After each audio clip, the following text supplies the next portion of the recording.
A condemned man faces his last moments in a tale that's beyond belief. How many of us take our comfort for granted? To be seated in a warm, safe place as you are right now is something we never give a second thought. But what if the circumstances turned our world upside down? What if we were accused of a crime for which we had no alibi? Then would our comfortable seat feel quite as safe and secure? The electric chair is a relatively simple contraption composed of little more than wood, leather straps, and electrical wiring. Yet it's one of the most reliable execution devices of modern times, as gruesome as it is effective. All right, buddy.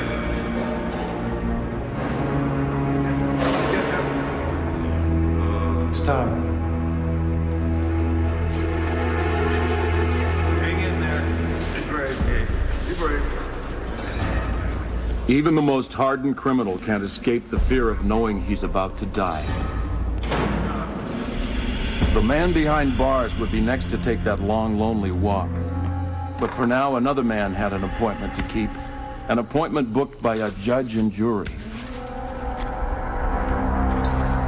The straps are to keep the body down to receive the powerful charge.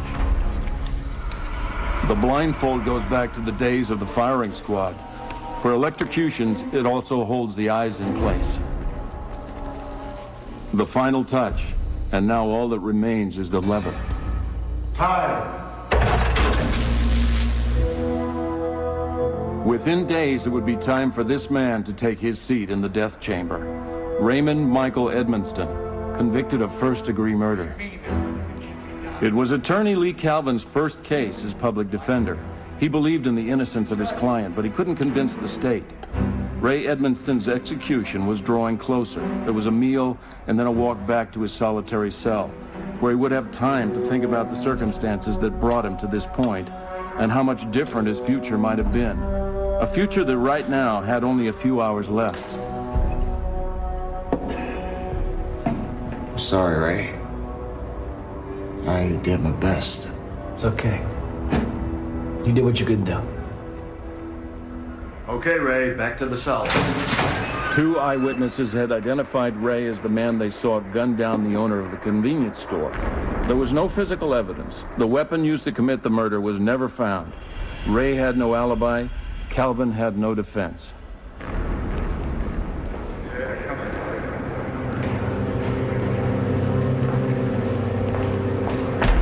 It's time, Ray. Bring in the prisoner!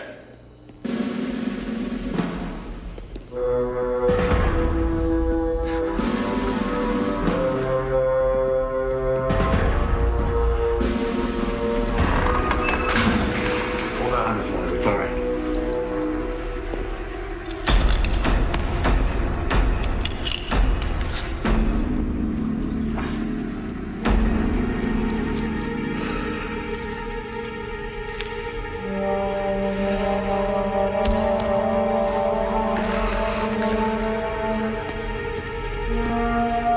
He's ready.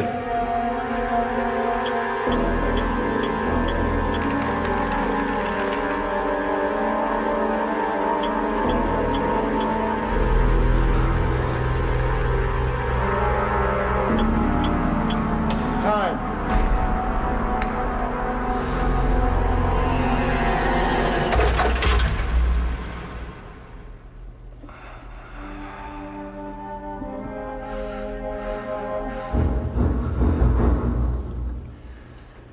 Check it.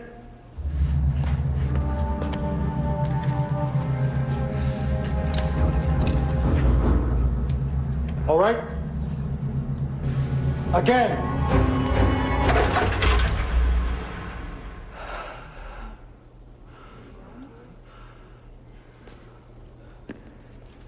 Take him back to his cell.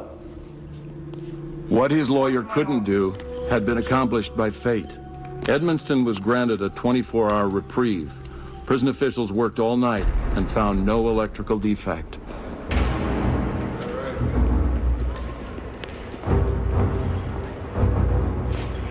It's time, Ray.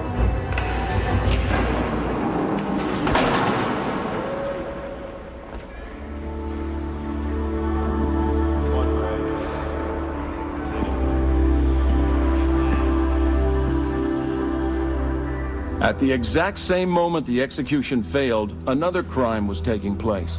In the city where Ray had been arrested, a gunman was caught holding up a liquor store. Detectives called to the scene of the robbery were the same ones who had investigated Ray's case. They were startled by the resemblance of the robbery suspect to Ray. Even before the ballistic tests were completed, the gunman confessed to the murder for which Ray had spent more than 6 years behind bars. 2 days before his 50th birthday, Ray was free to make something of his life at last. Could this story be true? Could an electrical system that was working flawlessly suddenly fail at the moment of execution? Twice? And consider the fact that Ray Edmonston was innocent. Because of that, some might consider the power failure to be divine intervention.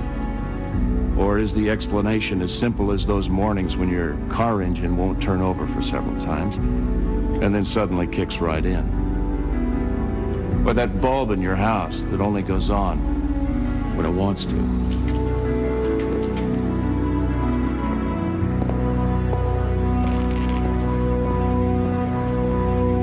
Is this story true or false?